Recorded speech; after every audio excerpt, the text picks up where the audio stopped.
Bendito seja o nome do Senhor Jesus. Meus amados irmãos, é o programa A Voz da Igreja, programa da Escola Teológica União e Crescimento, e nós louvamos ao nosso Deus porque temos a disposição, a alegria, a graça para fazer o trabalho que recebemos do Senhor, não uma coisa inventada, forçada, mas um trabalho que naturalmente eu fui assumindo durante a minha vida. Já 5 décadas na Igreja do Senhor Jesus e todo este tempo trabalhando, de alguma forma fazendo alguma coisa.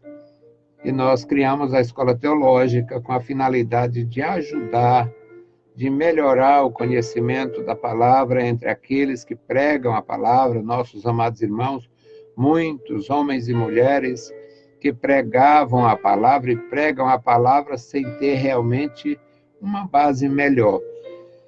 Eu tive o interesse, tive a iniciativa e a felicidade de ser apoiado e fiz o curso teológico, passei isso para frente, fui fazendo. Já estamos com 31 anos funcionando, é gratuito, é provável que seja, não conheço outros, mas é provável que seja o único curso teológico que aceita pessoas não evangélicas.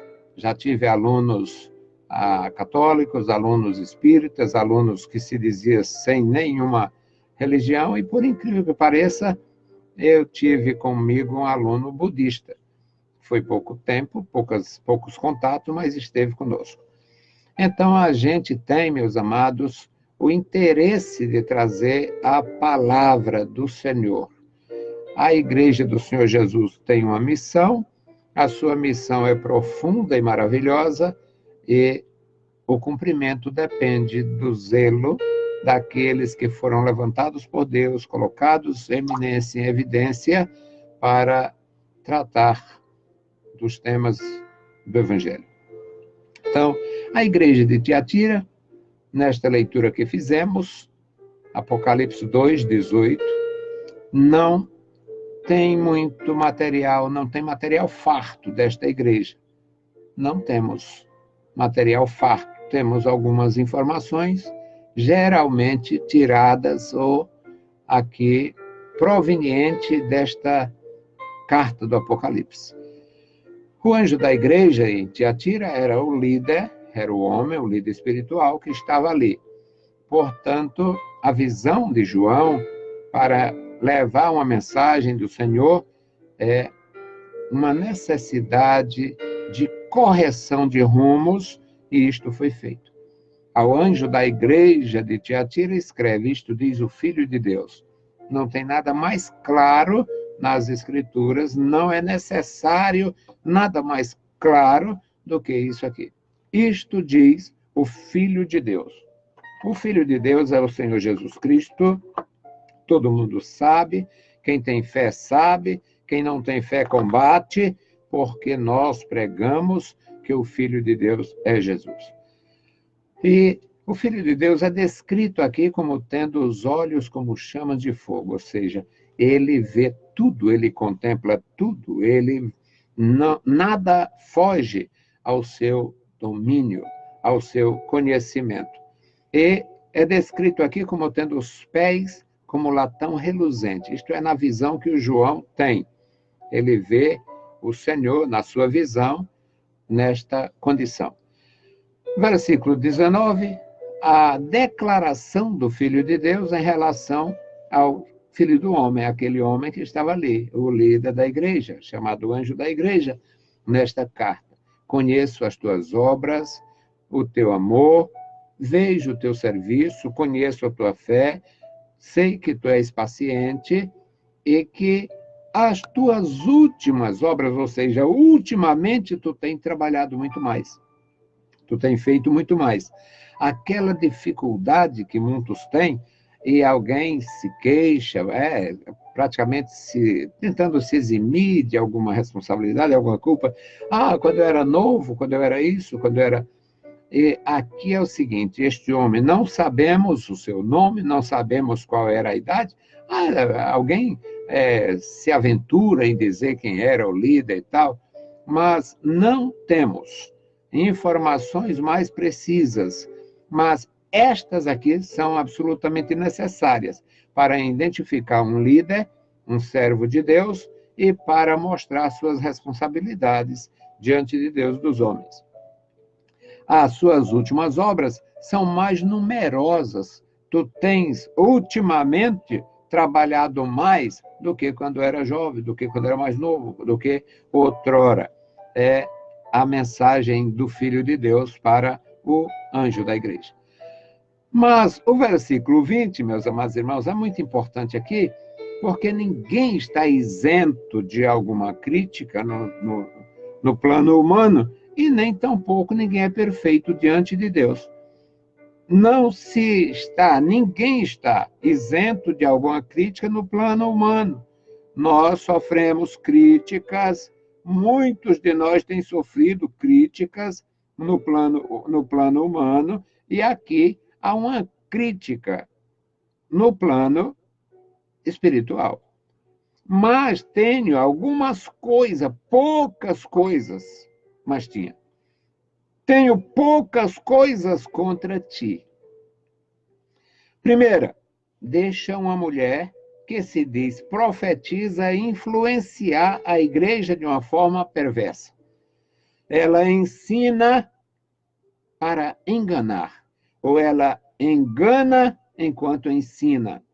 Ela, em nome da modernidade, da compreensão e da liberalidade, ela incentiva a fornicação e acha natural a mistura. Os adoradores da igreja em Tiatira podiam participar das festas da cidade. Usando a linguagem dos dias de hoje, podia participar da festa do padroeiro, da festa da padroeira. Esta maldição que é uma experiência do nosso país, e lá não era padroeiro ou padroeira, ela era deus ou deusa mesmo. Tinha a deusa Macária, tem vários outros deuses. A Macária era importante, que era a deusa da boa morte. A deusa Macária era a deusa da boa morte, que na desgraça brasileira é a tal Senhora do Carmo. Então, essas informações nós temos via história e temos pelas Escrituras. O que o Senhor via naquele homem? Muito trabalho, amor pela obra, serviço digno, fé verdadeira, paciência nas dificuldades, e as obras eram abundantes.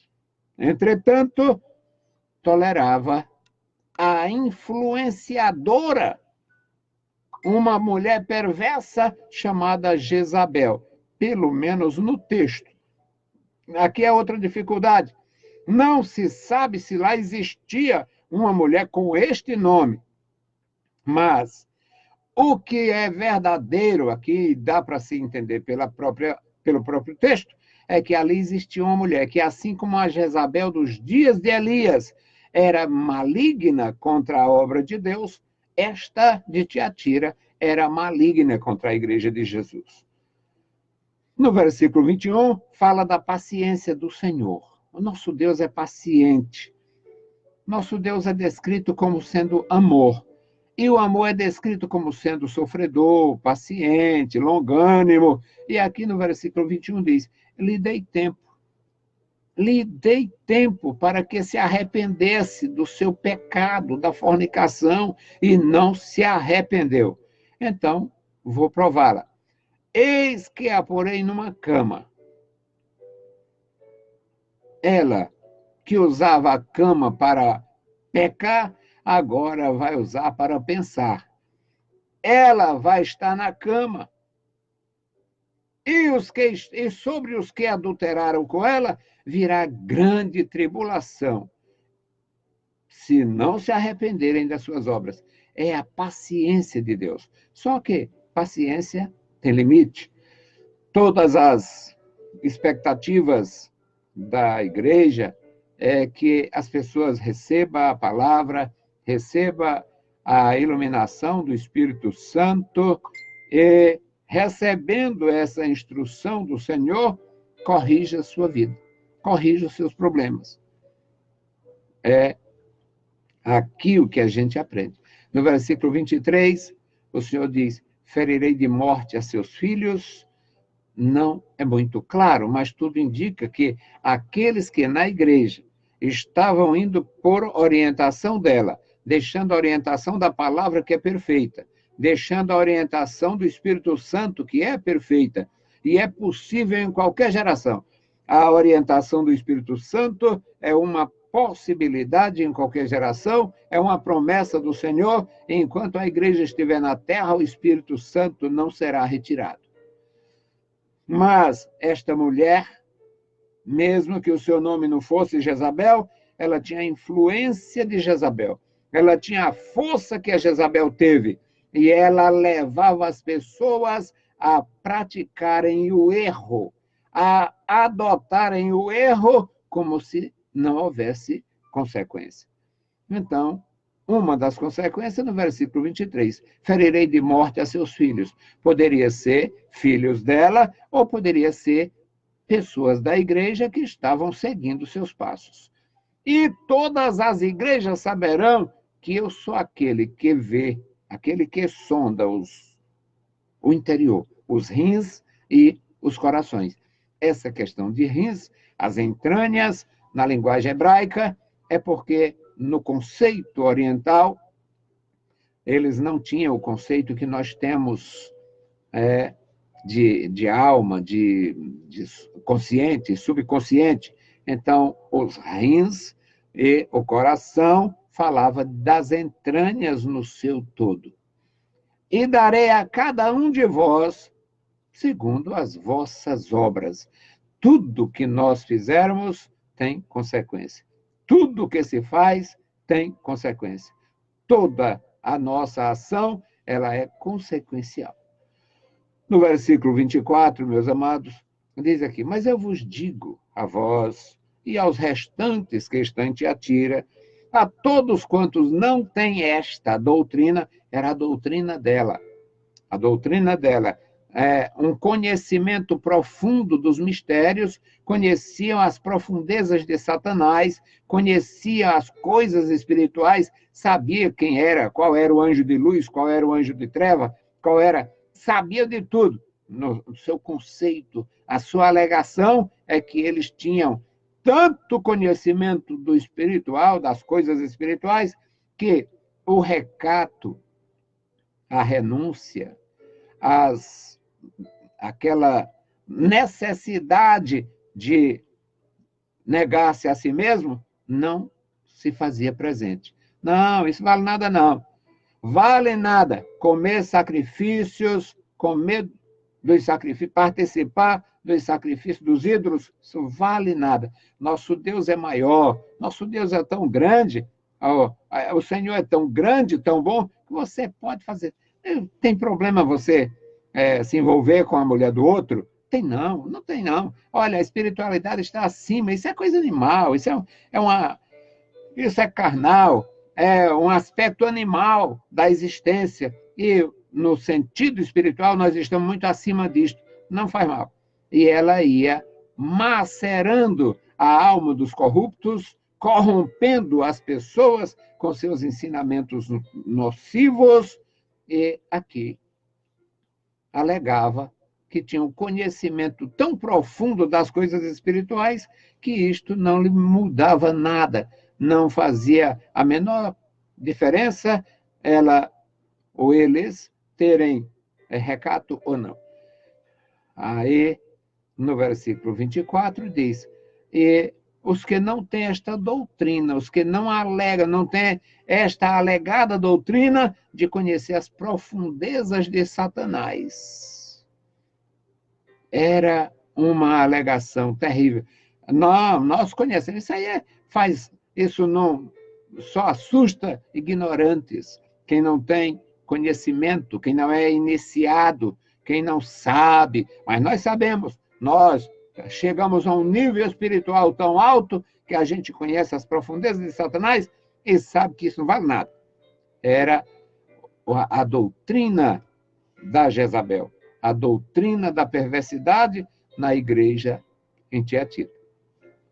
No versículo 25 diz: mas o que tendes? Você anjo, que tem paciência, tem muito serviço prestado, conheço a tua fé, sei que tu és verdadeiro, só tenho poucas coisas contra ti, mas eu sei que a tua fé é real. Então, o que você tem, guarda até o fim. O que você tem, retenha até que eu venha, até o fim.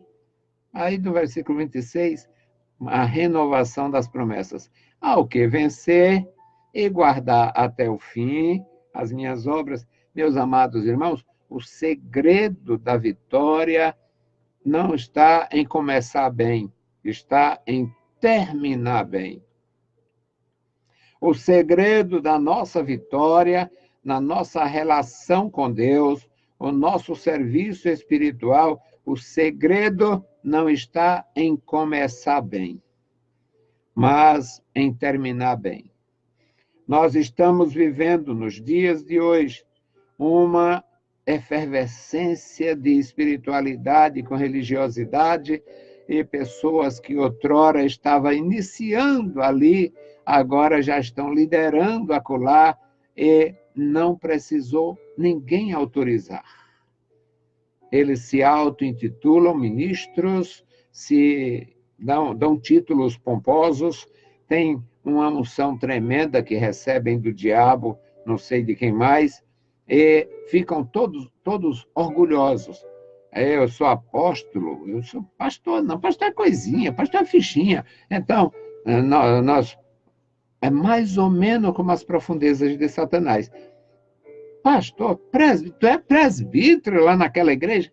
Isso é nada, eu já sou apóstolo, eu sou doutor espiritual. Então, doutrina de Jezabel, doutrinas de Satanás. Eles alegavam conhecer as profundezas de Satanás, e o Satanás ia montando neles. Mas aprendemos, meus amados irmãos, que o Senhor está vendo tudo. Isto diz o Filho de Deus, que tem os olhos como chama de fogo, que sonda os corações, que sonda as entranhas, a mente, o consciente e o subconsciente. Os gregos e judeus não conheciam esses termos, estas divisões, o consciente e subconsciente, não tinham esses conceitos, mas falava do âmago, falava do coração, falava das entranhas, falava dos rins, falava dos lombos. Em alguns textos sagrados ou clássicos, aparece o homem gerando. O homem apareceu depois de muito tempo, voltou para a sua região de origem, levando o fruto dos lombos. O fruto dos lombos eram 8 filhos. Naquele caso, o fruto dos lombos era apenas um casal de filhos, e assim por diante. Então, eles não tinham melhor linguagem, melhor terminologia, usavam uma terminologia básica, mas o suficiente para falar do todo. Os rins e os corações. Todo o ser humano no seu interior. No versículo 26, então, fica claro que é necessário guardar. Ao que vencer e guardar até o fim as minhas obras, eu lhe darei poder sobre as nações. O que era esta promessa? Jesus tinha feito a promessa aos seus discípulos, que eles, na consumação, se sentariam ou ocupariam 12 tronos para julgarem as 12 tribos de Israel. Isso já fez alguém pensar que aqueles 12 discípulos eram representantes de cada uma das tribos. Não chegamos nisto. É possível que fosse, porque a obra de Deus é perfeita, Jesus era profundamente consciente do seu ministério, e quem sabe Jesus tenha chamado participantes de quase todas as tribos, mas desarma estes argumentos, em parte porque o Pedro era irmão do André e o Tiago era irmão do João. Portanto, aí já eliminaria duas tribos. Então, resultado, meus queridos, é que esta promessa pode ser uma promessa espiritual para, já que a igreja vai voltar glorificada para reinar com Cristo no milênio, este poder de reinar sobre as nações, esta autoridade sobre as nações, pode referir-se ao milênio com a igreja glorificada. E no versículo 27, fala deste poder.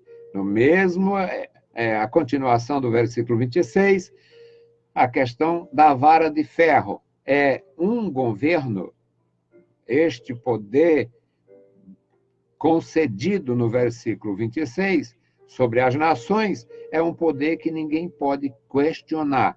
E não pode questionar por várias razões. Primeiro, é porque o mundo já tenha passado aí 7, 8, ninguém sabe quando isso vai acontecer, então já tem acontecido, teria acontecido todas as experiências imperiais do mundo. Todos os grandes impérios, impérios orientais, impérios ocidentais, todos os grandes impérios do mundo que usavam a força, a violência e o domínio pela maldade. No reino do Filho de Deus, no reino milenar de nosso Senhor Jesus Cristo, o poder é total, mas é através da justiça e da paz. Até porque Satanás estará preso e não haverá sua ação nefasta, danosa, combatendo contra o Filho de Deus e os seus ministros no milênio. Então, aqui diz, e com vara de ferro as regerá, falando de poder total no milênio, e serão quebrados com o vaso de oleiro.